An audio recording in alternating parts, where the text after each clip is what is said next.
So you're thinking of becoming a software engineer, or maybe you've heard that they make so much money, or maybe you've seen some guy on YouTube saying he only codes for 2 hours a day and he makes 6 figures, or maybe, just maybe, you think it's all about hacking into a mainframe like in the movies. Yeah, no, that's not how it works. Welcome to What Exactly Do They Do, the series where I break down tech job in a way that actually makes sense. And today I will be answering the question, what exactly does a software engineer do? And how can you become one? We'll talk about what actually they do, how much they get paid, because let's be honest, that is what you really want to know, and whether AI is coming for their jobs. Stick around and let's get into it. Hey there, and my name is Fumi from Pet Media, and if you're new here, welcome to the channel. This channel is all about breaking down everything tech in a way that actually makes sense. No boring lectures, no confusing jargons,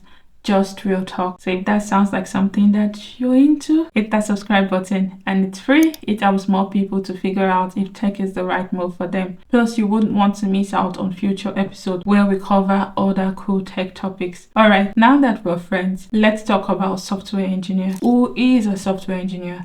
A software engineer is someone who designs, who builds and maintains software application.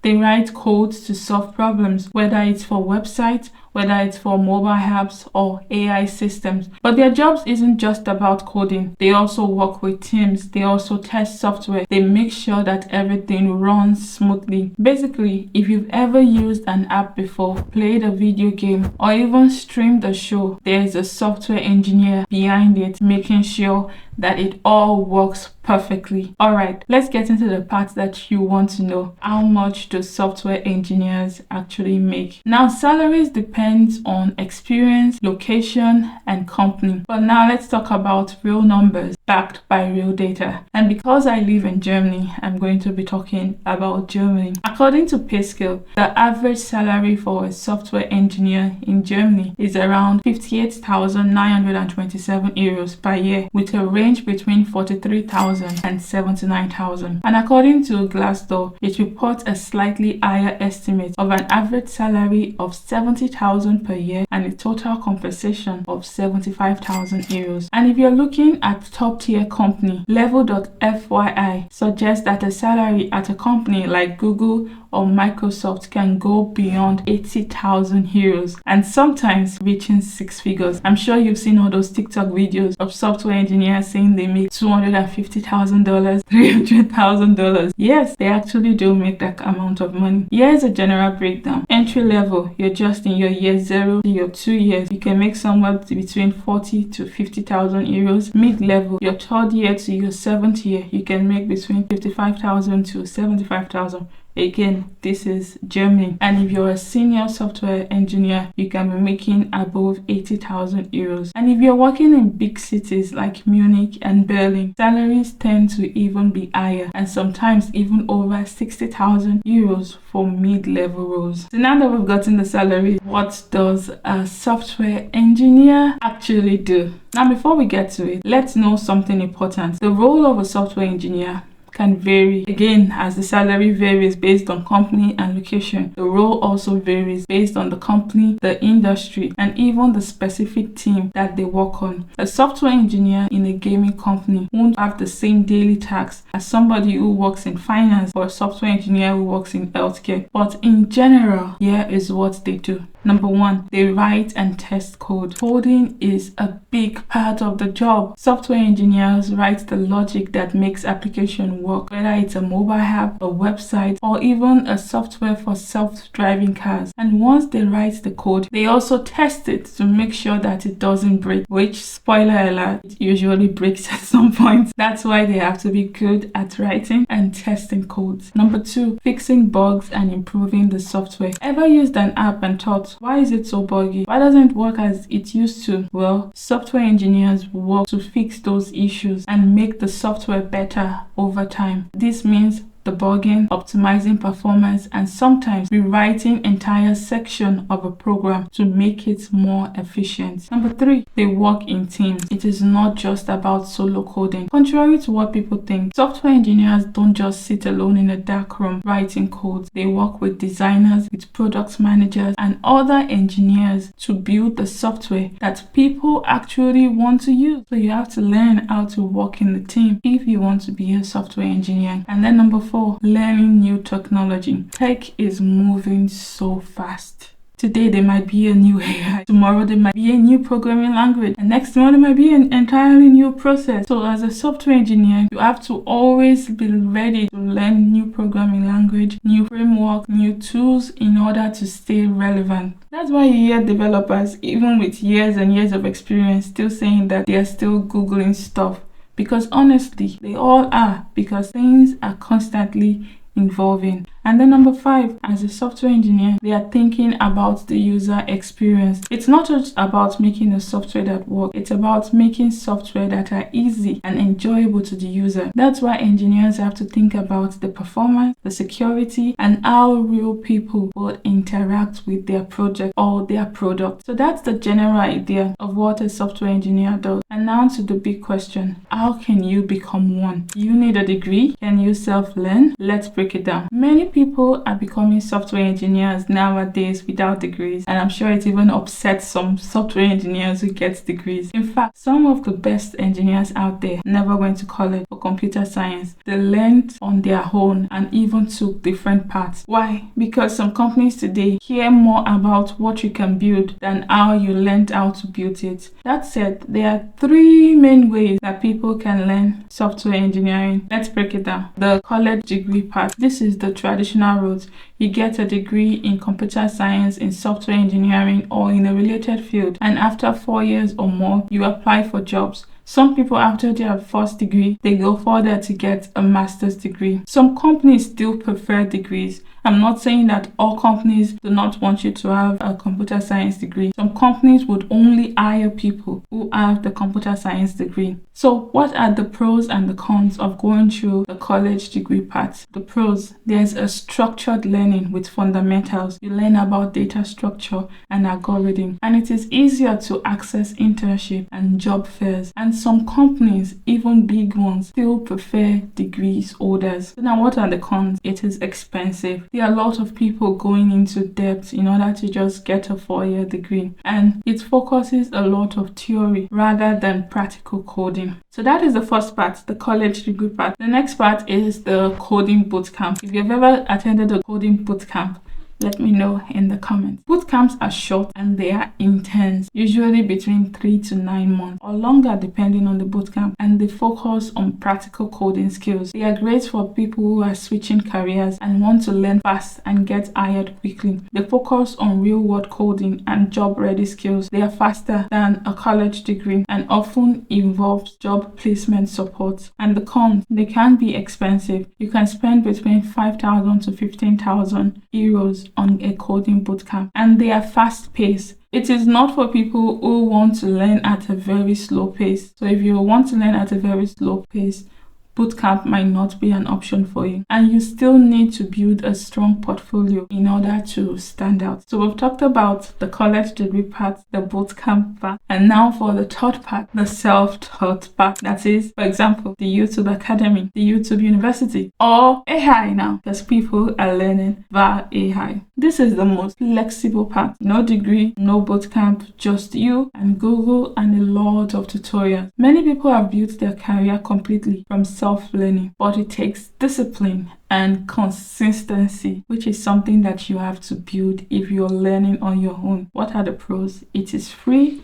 and it is low cost. You're either learning on YouTube, you're learning on Free Code Camp or Code Academy. You're learning at your own pace and you focus on only what you need, no extra courses. And then what are some of the cons? You do not have a structured curriculum. You need to stay motivated or you might just quit halfway. And there's no built-in job support like college or bootcamp. And you need to prove yourself with projects and networking. So what really matters, no matter the path you choose, at the end of the day, it's about what you've learned, what you can do, rather than where you learned how to do it. A strong portfolio, problem-solving skills, networking, and continuous learning. You cannot rest on your leaning on your horse or whatever people say. You have to be willing to continue to learn in order to stay relevant. So whether you choose the college part, the bootcamp part, the self-learning, the goal is the same.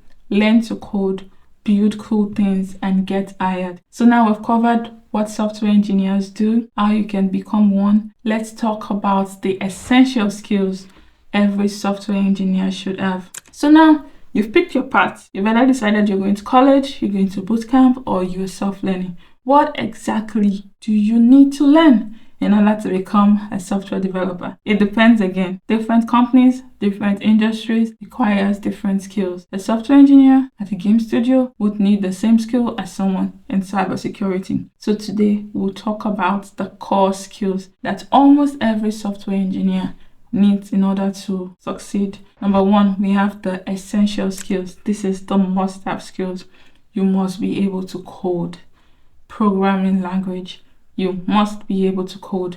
You do not have to know every language, but you should at least master one. The most common ones are Python, JavaScript, Java, C++, C#, depending on what kind of software that you want to build. Number two, data structure and algorithm. This is the part that scares a lot of beginners, but it is important. Companies want engineers who can write effective code. So learning things like array, linked list, sorting algorithm, and recursion is key. Learn data structures and algorithm. Number three, version control. Ever heard a developer say, I broke a code? This is where Git comes to save the day. Every software engineer should know how to use Git and GitHub in order to manage and collaborate on code. Number four, database and SQL. Most software involves storing data. That's where SQL and database management are important. Whether you're working on a website, a mobile app, or backend system, use database. And finally, problem-solving skills and debugging. Being a software engineer isn't just about writing code. It's about fixing code. You will spend most of your time fixing code even before writing new codes. So debugging is a big part of the job. So learn how to think logically and to break down problems. It is very essential. So I've talked about the must-have skills. What are now the nice-to-have skills that can make you stand out? Web development, HTML, CSS, JavaScript, React, etc. Even if you're not a web developer, understand the basics of web technology can be helpful since so many applications involve the internet. You can also decide to learn cloud computing, that is the AWS, the Google Cloud, and so on and so forth. Cloud platform powers most modern apps, so knowing the basics of cloud services can give you a big edge. And also learning cybersecurity basics. Companies love engineers who can write secure codes. Knowing basic cybersecurity principles can set you out apart. And if you're interested, you can go further to learn AI and machine learning. If you're curious about AI, learn Python, learn TensorFlow, or PyTorch could be helpful. But if you don't need to know this unless you're specializing in AI and machine learning. Skills that can vary for companies and sectors. That helps. If you're working in a startup, you might need to wear multiple hats. Coding, testing, and even sometimes UI design. But if you're working in a big tech, they love data structures and algorithm skills. If you're working in game development, then you'll need languages like C# and C++, cybersecurity, secure code, networking, and encryption. Now we've covered salaries, job responsibilities, and the skills that you should have. But let's talk about something that everybody is worrying about now. Is AI coming for your job?